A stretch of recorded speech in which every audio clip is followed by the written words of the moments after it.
proprietor, the owner of City Provisions. Please welcome Cleetus Friedman. How are you?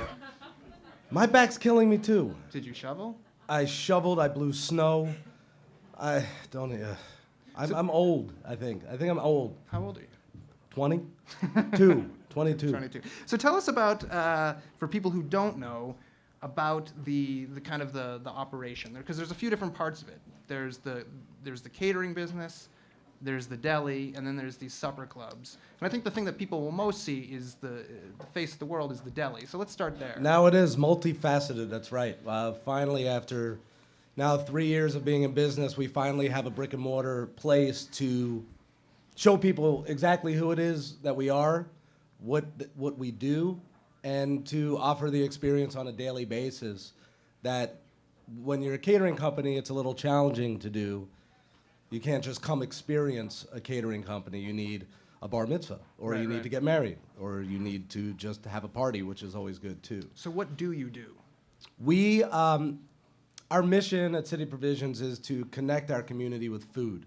And we do that by working with local farmers, local artisans, brewers, winemakers, distillers, and try to keep this local food movement pushing forward every day. We do that through our delicatessen, we do it through our catering, and we also do these supper clubs where when I started City Provisions, I love beer, and I love showing people how to cook with beer, how to pair food with beer, and how to drink beer, really, because, you know. Let's see, how do we do it? How do you drink a beer? Kind of like this. Wow, that is good. No. And this is green tea, but no, I'm kidding. No, it's not. It's one of our local brews.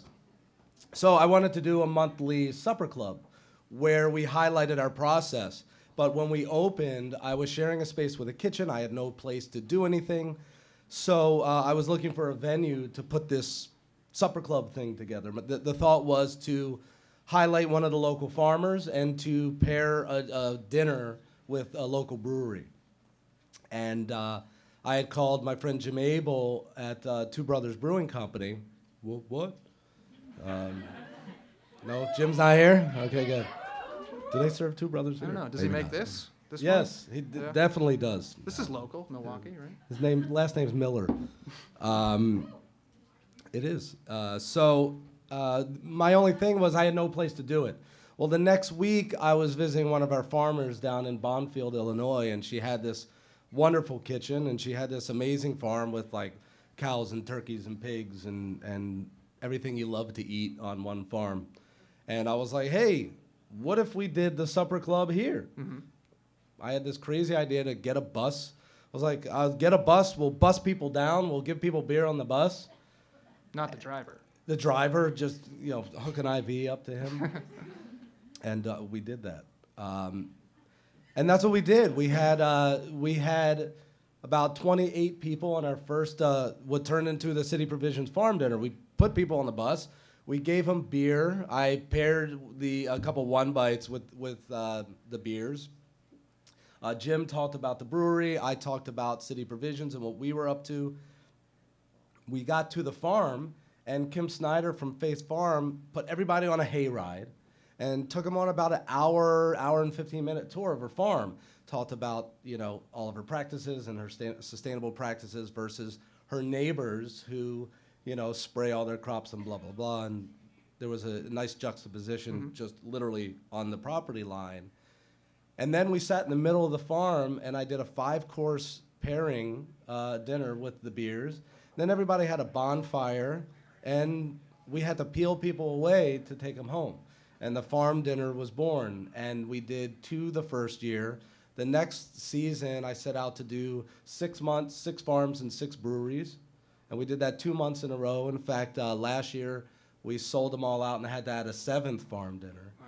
Wow. Actually, that was in 2009. In 2010, everybody started doing farm dinners, which was great to see a lot of chefs starting to bring people to the source of the food. I always say I don't want to be the only person doing this.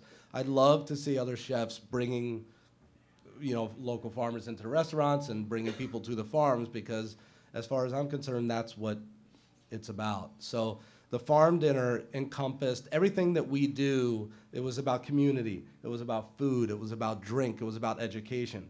And it really became this monthly event that, for me, if I could do those every week, that's all I would ever do.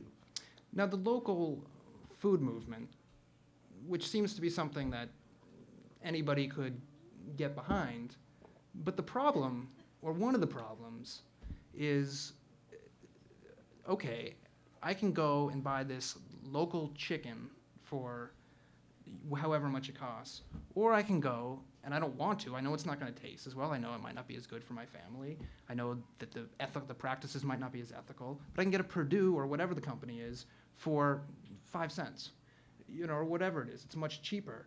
And the reality is that for most people, the local thing it's just not feasible. Or am I wrong? Is there a way to eat locally, to eat sustainably, but to do it in such a way that you can still put clothes on your family? Time Out Chicago wanted to come do what's in the chef's refrigerator at my house. And I told them no. Double stuff? Oh, come on, easy. The fact is, I have twins myself. My wife and I both work. We have a crazy schedule. I'm hardly ever home anymore. I think I have kids, actually.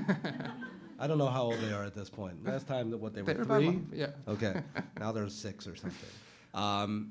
I'm fully understand both parts of the spectrum. I understand that it's certainly not feasible to just totally change over a lifestyle to eating local, sustainable food.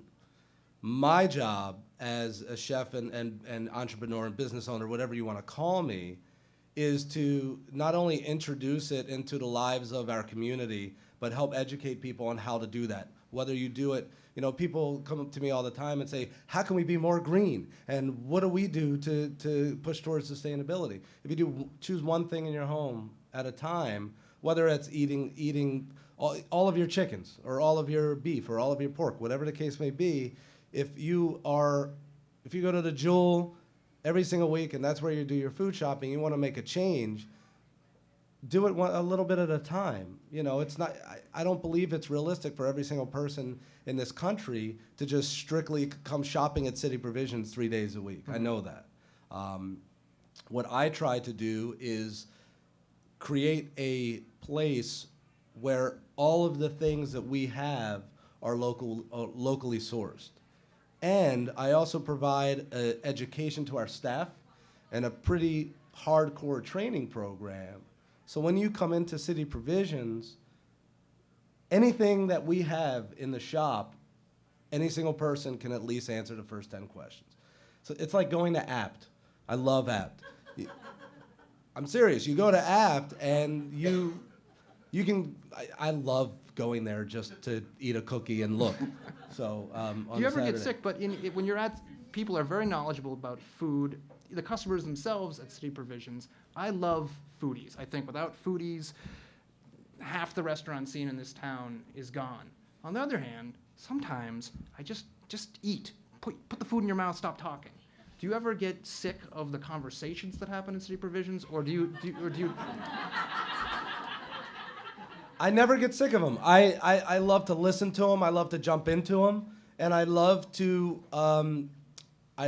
create them. I'd love to give people kind of fodder to speak about what we're doing, because people come in and say, "Oh, I have no idea what you're doing. What is this?" And then some people come in and say, they'll challenge you because they're crazy about this type of thing. I mean, they're crazy like sustainable freaks. Yeah.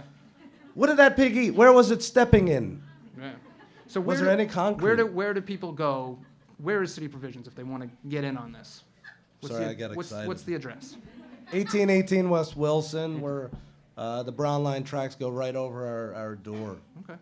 That doesn't get into the food at all or anything like that. Well, I mean.